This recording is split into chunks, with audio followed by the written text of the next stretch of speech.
La OMS activó sus sistemas de emergencia nada más conocer los primeros casos de Wuhan en China y a partir de entonces fue quien canalizó toda la respuesta a nivel mundial. Y entre sus directores, una española, María Neira, directora de Salud Pública y de Medio Ambiente de la OMS. Gracias por recibirnos. Encantada, aquí en Ginebra. Bienvenidos. Vamos a entrar a lo que es vuestro cuartel general. Adelante. De la Organización Mundial de la Salud. Adelante. Estamos yendo hacia la sala de emergencia y de operaciones especiales, ¿no? Que es donde se monitoriza y se hace toda la vigilancia epidemiológica. Una sala muy activa en aquellos años del coronavirus. Una sala que tiene una historia increíble, porque ahí se han gestionado muchas decisiones, se ha vigilado, se ha controlado, se han tomado también respuestas, ¿no? Bueno, pues mucha actividad, como decíamos, en esta sala. En esos momentos, María, esta pandemia colapsó a prácticamente todos los gobiernos, por lo que afectó a la vida diaria. En la OMS se calibró bien la dimensión de lo que estaba ocurriendo y se pudo tomar las medidas más eficaces en ese momento. Lo que sí puedo decir es que pusimos toda nuestra capacidad a disposición y la capacidad de muchos años de preparación a emergencias, a brotes epidémicos, incluso a pandemias. Evidentemente ninguna de las dimensiones de esta. Y yo creo que cada día íbamos calibrando lo que esto representaba, porque ya no son solo las medidas de respuesta a una epidemia clásicas o la parte farmacológica o la parte de recomendación clínica, eran medidas no farmacológicas, eran medidas sociales, eran medidas económicas, eran medidas de parálisis casi de la economía total, con lo cual efectivamente fuimos viendo la dimensión del tsunami en el que estábamos envueltos aquí en esta sala, creo que día a día. Pero sí que desde el día 1 la capacidad de la OMS estaba al máximo dentro de nuestra organización, conocimiento acumulado, pero también de preparación de redes, que eso es lo fundamental del papel de la OMS, la capacidad de convocar. Una de las cosas a las que aludes es que lo específico de esta pandemia fue esas medidas que no eran solo de salud pública, eran medidas económicas, sociales de un gran impacto.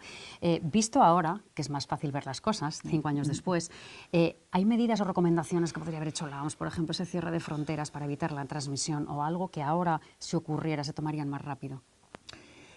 Evidentemente cada respuesta puede ser mejorada, ¿no? Todos podemos hacer todo mejor. Yo creo que en ese momento se reaccionó con serenidad, pero con urgencia. Se fue calibrando día a día cómo iba moviéndose el virus, cómo se iba transmitiendo, y luego también con esa cooperación con los expertos a nivel mundial, porque la OMS no significa los 4, los 10 o los 20 que se sientan aquí, sino todas esas redes que pusimos a funcionar desde el primer día y que nos iban aportando datos, aportando información. Entonces, la situación evidentemente fue cambiando. El Reglamento Sanitario Internacional, que estaba ya ahí, fue fundamental, no cabe ninguna duda, para que los países comunicaran, reaccionaran, y luego pues esa coordinación global, que yo creo que fue fundamental también, que se puede mejorar o no, pero es fundamental que haya una especie de gobernanza y también de jerarquía en cuanto a toma de decisiones y de liderazgo en esa toma de decisiones basada siempre, evidentemente, en toda la ciencia que recibíamos por todos los lados y que se iba adaptando según iba avanzando esta situación. Pero de lo que hemos aprendido ahora, ¿habría algo que tú, si echas la vista atrás, cambiarías? Yo sí, yo desde luego cambiaría, pondría mucho más impacto en la parte ambiental. Hemos visto yo llevo dedicándome muchos años a esto, pero la parte ambiental, esos ecosistemas destruidos, son los que facilitan esa transmisión.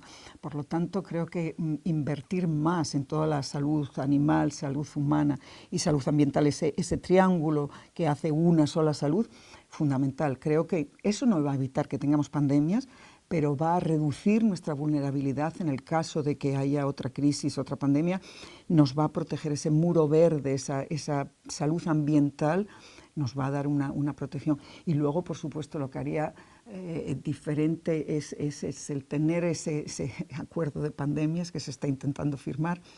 Y bueno, esperemos que se pueda firmar, que se pueda llegar a algo, porque esa cooperación es fundamental. Cooperación desde el primer día. Tal vez eso fue lo que menos falló. Hubo mucha colaboración de expertos sobre todo, pero efectivamente la coordinación, el avanzar, la desinformación a veces tampoco ayudó mucho, ¿no? El resto, la colaboración a nivel científico fue impecable, la verdad.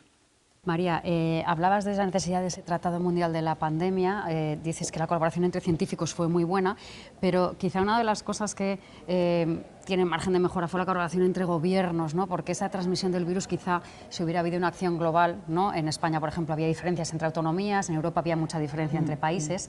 Esa acción más coordinada es uno de los retos si esto vuelve a pasar. Sí, efectivamente, es fundamental. Yo creo que en toda crisis, desde pequeña a una pandemia, una crisis como la que sufrimos, esa coordinación, ese liderazgo, ese usar la información que tienes para tomar decisiones y que esas decisiones se puedan llevar adelante, ir cambiándolas dependiendo. Alguien tiene que llevar el timón.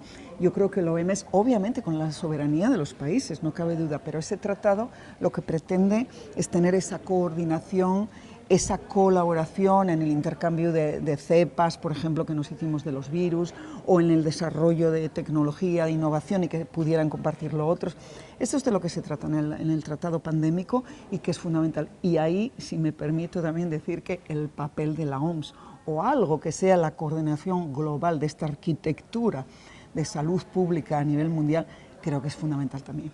¿Y cuál sería uno de los principales retos, quizá, porque una de las cosas que echamos la vista atrás que falló fue esa detección de casos en su momento y la propagación? Quizá el foco sería la atención primaria, que esté preparada con sistemas para poder detectar rápido y cortar esa transmisión. Mira, la atención primaria es una inversión fundamental para todo, para control de pandemias, para control de un brote, para asistencia a la población, para reducir el coste sanitario.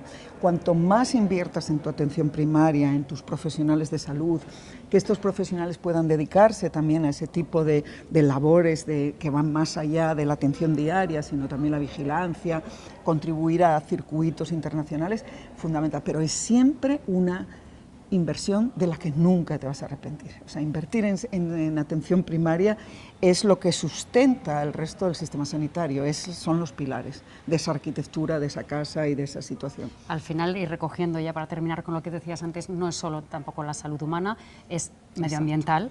Decías la necesidad de inversión y la salud animal, esa interacción, ¿no?, entre los tres. Fundamental, y tenemos que entender que la salud animal tiene un impacto fundamental en la salud humana, pero no solo eso, dentro de ese triángulo está la salud ambiental, esos ecosistemas que estamos destruyendo, que al final esos ecosistemas son los que nos dan el agua que bebemos, la comida que comemos, la capacidad de respirar un aire más o menos limpio. La contaminación del aire hace que nuestros pulmones, que han estado expuestos por mucho tiempo a unos niveles altos de contaminantes, también van a ser más vulnerables en caso de una infección respiratoria. O sea que todas esas medidas creo que están muy claras.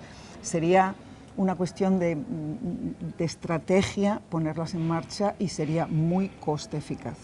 Para terminar, casi con una palabra, te pido una respuesta. ¿Estamos mejor preparados si vuelve a ocurrir lo que ocurrió en el año 2020? Desde luego, desde el punto de vista de salud global, sí. Desde el punto de vista de lo que podríamos haber hecho, nos falta. Muy bien, o sea, María. Sí y no. Sí y no. Muchas gracias, María Neira, por recibirnos aquí en la sede de la ONU en Ginebra y hasta otra ocasión. Gracias. Muchas gracias a vosotros, encantada.